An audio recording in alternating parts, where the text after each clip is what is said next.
Docteur, c'est grave. La vie est devenue excessivement chère. Le savon coûte plus cher. Le riz coûte plus cher. L'huile coûte plus cher. La tomate coûte plus cher. Même le piment coûte plus cher, docteur. Qu'est-ce que nous allons devenir? Bienvenue dans cette nouvelle vidéo où je vais vous parler de l'inflation pour les nuls. C'est quoi l'inflation? L'inflation provient du mot latin inflare qui signifie enfler, qui signifie gonfler. Donc quand on parle d'inflation, ça veut dire qu'il y a quelque chose qui est en train d'enfler. Il y a quelque chose qui est en train de gonfler. Plus simplement, l'inflation, c'est une augmentation généralisée et durable des prix des biens et des services. Lorsqu'on parle d'inflation, ça veut dire qu'il y a une augmentation du prix des biens et des services qui en réalité découle de la perte de la valeur de la monnaie. Lorsqu'on a une perte de la valeur de la monnaie, ça va entraîner directement une augmentation généralisée ou plutôt une hausse généralisée des prix des biens et des services. Vous pouvez le remarquer dans nos marchés. Lorsque vous allez dans un marché, vous allez vous rendre compte que le prix de la tomate a augmenté, le prix de l'huile a augmenté. Vous allez vous rendre compte que pour certains produits, on vous dit que vous ne pouvez acheter que certaines quantités. Et vous vous rendez surtout compte que ça touche toutes les catégories de produits et de services, ou plutôt toutes les catégories de biens et de services. C'est cela qu'on appelle l'inflation. Ça veut dire que ce que vous étiez capable d'acheter il y a une semaine avec 500 francs, aujourd'hui, vous n'êtes plus capable d'acheter la même chose. Si avec 500 francs, vous étiez capable d'acheter une certaine quantité de tomates, d'huile et d'arachides, si vous venez au marché aujourd'hui avec exactement les mêmes 500 francs, vous ne pourriez plus acheter la même quantité de tomates, d'huile et d'arachides. Ça veut dire qu'il y a eu une augmentation des prix des biens et des services et ça se traduit par le fait que la valeur de l'argent dont vous disposez a baissé. C'est pour ça qu'en général, l'inflation se matérialise par une augmentation généralisée des biens et des services qui découle d'une diminution de la valeur de votre monnaie. Dans cette vidéo, il sera question d'expliquer trois choses.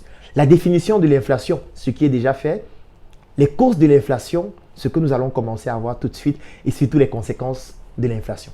Quelles sont les causes de l'inflation? Nous avons quatre principales causes. La première cause, c'est une émission un peu trop importante de la monnaie. S'il y a une émission monétaire trop importante, nous allons avoir une inflation.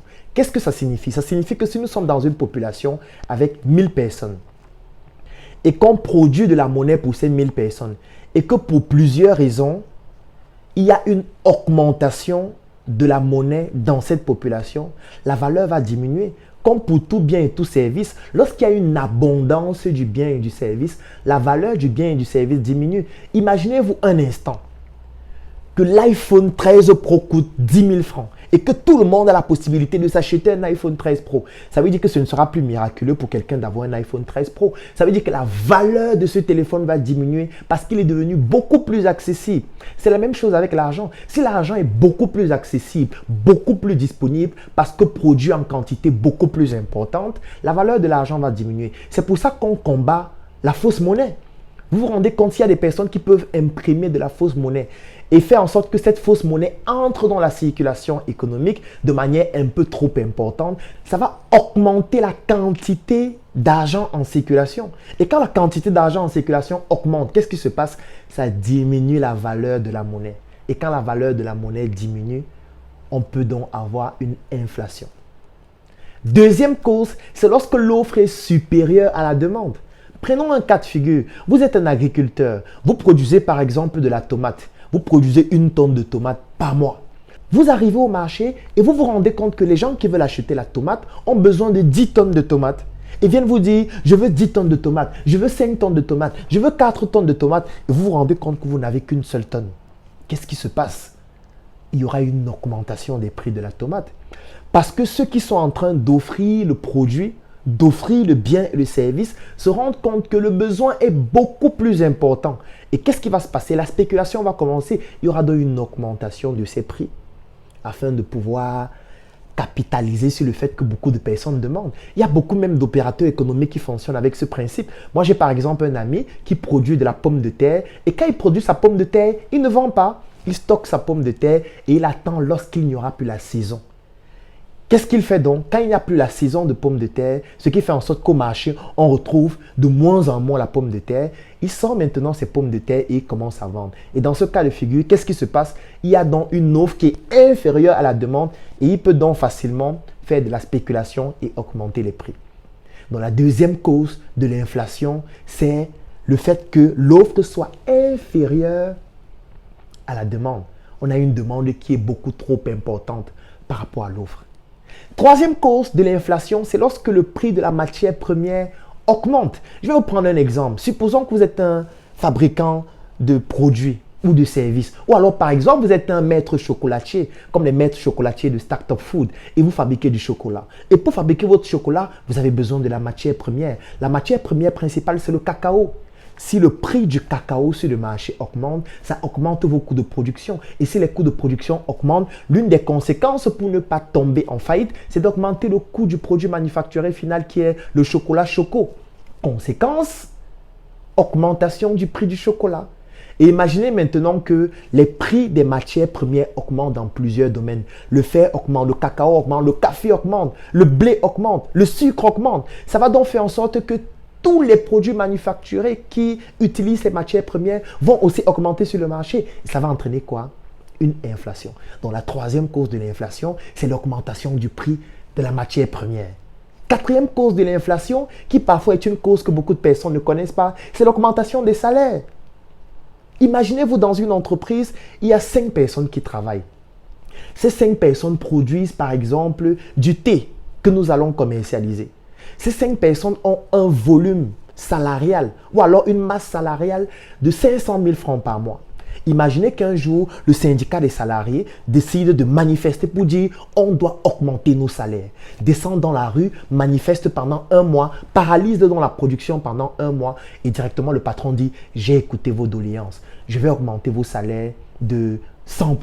Ça veut dire on va passer de 500 000 à 1 million de salaires. Désormais, le mois qui suit, le patron commence à payer 1 million de salaire en notant qu'il a déjà perdu un mois de production. Maintenant, il augmente encore 1 million de salaire. La conséquence, c'est quoi? C'est que dans la structure des coûts du thé qu'il va commercialiser, il y aura donc une augmentation au niveau de la masse salariale. Et quand la masse salariale augmente, comment pensez-vous que ce patron en question va faire pour permettre à son entreprise de continuer d'être rentable? Une seule chose qu'il va faire, c'est d'augmenter le prix du produit. Parce qu'au final, on va se retrouver avec un produit dont le prix a augmenté et il va justifier en disant maintenant les salaires sont plus élevés, maintenant c'est beaucoup plus difficile, les salariés ont grévé pendant un mois, on a perdu notre production pendant un mois et il faut capitaliser dessus. Conséquence, on augmente les prix. Il y a beaucoup d'autres choses qui peuvent entraîner l'inflation. Par exemple, si on augmente le prix des impôts, ou par exemple, il y a de nouveaux impôts concrets dans plusieurs secteurs d'activité. Directement, les patrons vont se dire, d'accord, moi je ne vais pas supporter ces impôts seul. C'est le consommateur qui va payer. Si on augmente le prix de la douane, c'est le consommateur qui va payer. Si on augmente le prix du transport, c'est le consommateur qui va payer. Donc, il y a beaucoup d'éléments qui entrent dans la structure des coûts des biens et des services qui, en cas d'augmentation, peuvent entraîner une augmentation des produits et des services qui découlent de ces différents autres produits-là et qui globalement vont entraîner une augmentation généralisée des biens et des services, ce qui va entraîner une diminution aussi de la valeur de la monnaie. Donc maintenant, vous avez les principales causes de l'inflation. Et maintenant, quelles sont les conséquences de l'inflation?